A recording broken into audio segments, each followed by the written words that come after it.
রাস্তার ধারে ছেঁড়া শাড়ি পরে বসে থাকা এক বৃদ্ধাকে সবাই ভিক্ষুক ভেবেছিল। কেউ তাকে অপমান করেছে, কেউ খাবার দেয়নি, কিন্তু মাত্র 24 ঘন্টা পর যখন জানা গেল সেই বৃদ্ধাই কয়েকশো কোটি টাকার সম্পত্তির মালিক, তখন পুরো শহর স্তব্ধ হয়ে গেল। কিন্তু প্রশ্ন হলো, তিনি তার সম্পত্তি কাকে দিয়ে গেলেন? উত্তরটা শুনলে আপনার চোখে জল চলে আসবে।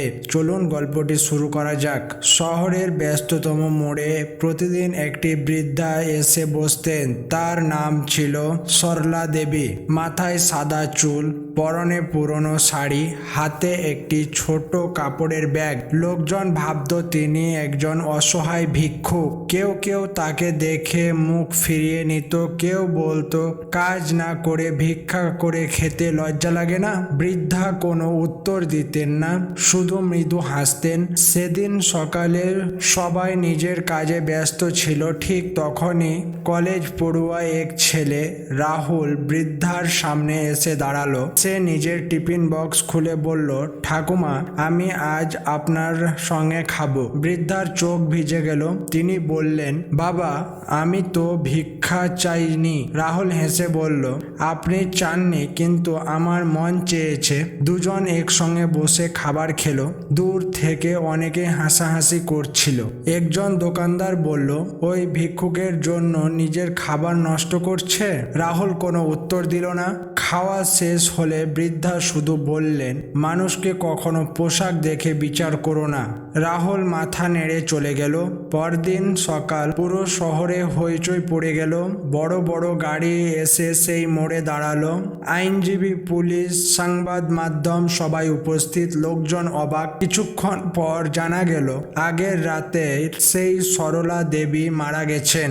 আরো বড় খবর সামনে এলো, তিনি ছিলেন একটি বিশাল ব্যবসায়ী পরিবারের শেষ উত্তরাধিকারী। তার নামে ছিল কয়েকশো কোটি টাকার সম্পত্তি। সবাই হতবাক, কিন্তু আসল চমক তখনও বাকি। আইনজীবী একটি চিঠি পড়ে শোনাতে শুরু করলো। চিঠিতে লেখা ছিল, আমার জীবনের শেষ কয়েক মাস আমি সাধারণ মানুষের মতো থেকেছি, কারণ আমি জানতে চাইছিলাম কে আমাকে মানুষ হিসাবে ভালোবাসে আর কে শুধু টাকার জন্য সম্মান করে। চারপাশে নিস্তব্ধতা। চিঠিতে আরও লেখা ছিল, অনেকে আমাকে অপমান করেছে, কেউ খাবার দেয়নি, কিন্তু এক তরুণ নিজের খাবার ভাগ করে খাইছে। তার চোখে আমি মায়া দেখেছি। আইনজীবী রাহুলকে সামনে ডাকলেন। রাহুল অবাক হয়ে এগিয়ে এলো। তার হাতে একটি খাম তুলে দেওয়া হলো। খাম খুলতেই সে কাঁপতে শুরু করলো। সরলা দেবী তার অধিকাংশ সম্পত্তি একটি ট্রাস্টে দান করেছেন, যেখানে অসহায় বৃদ্ধদের দেখাশোনা করা হবে। আর সেই ট্রাস্টের প্রধান দায়িত্ব দিয়ে গেলেন রাহুলকে। সঙ্গে তার পড়াশোনার সম্পূর্ণ খরচ এবং পরিবারের জন্য একটি বাড়ির ব্যবস্থাও করে গেলেন। যারা বৃদ্ধাকে অপমান করেছিল তারা লজ্জায় মাথা নিচু করে দাঁড়িয়ে রইল। রাহুলের চোখে জল। সে আকাশের দিকে তাকিয়ে বলল, ঠাকুমা, আমি শুধু একজন মানুষকে সম্মান করেছিলাম। এত বড় উপহার আমি কোনোদিনও আশা করিনি। এরপর কয়েক বছর কেটে যায়। রাহুল নিজের প্রতিশ্রুতি রাখে। সে শত শত অসহায় বৃদ্ধ বৃদ্ধার জন্য আশ্রয়কেন্দ্র তৈরি করে। সেখানে কেউ ক্ষুধার্ত থাকে না, কেউ অপমানিত হয় না।